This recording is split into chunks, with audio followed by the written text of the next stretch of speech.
90-এর দশকের খুব জনপ্রিয় স্কুল বেল বলে আর কি।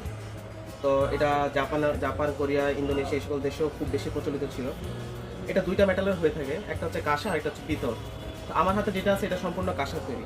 এটা পূর্বে এটার রং কিছুটা ছিল আপনার একদম কালো বর্ণের আরকি। আমরা এটা মেশিনে ওয়াশ করছি। ওয়াশ করার পরে দেখেন এটা সর্বোচ্চ গ্লেজটুকু আমরা নিয়ে আসতে সক্ষম হয়েছি। যেটা কাঁসা হয় সেটার শব্দ কিন্তু অনেকটা সময় ধরে থাকে। আমি একটু যদি আপনাকে টেস্ট করে দেখাই।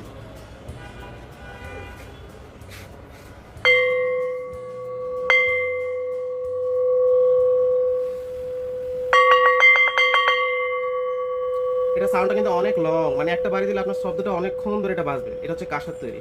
পিতলেরও হয়, পিতলেরটাও শব্দ হয় খুব ভালো, বাট সাউন্ডটা লং হবে না আরকি। তো এই ধরনের বেল যদি কেউ যদি নিতে আগ্রহী হন, বর্তমানে এটা খুবই ডিমান্ড আস্তে, আস্তে মানুষের কাছে বৃদ্ধি পাচ্ছে। কেউ স্কুলের জন্য নিচ্ছে, কেউ প্রতিষ্ঠানের জন্য নিচ্ছে, কেউ কিংবা রেস্টুরেন্টের জন্য অনেকে নিচ্ছে। তো আপনারা যদি এই ধরনের বেল নিতে আগ্রহী হন তাহলে আমাদের সাথে যোগাযোগ করতে পারেন।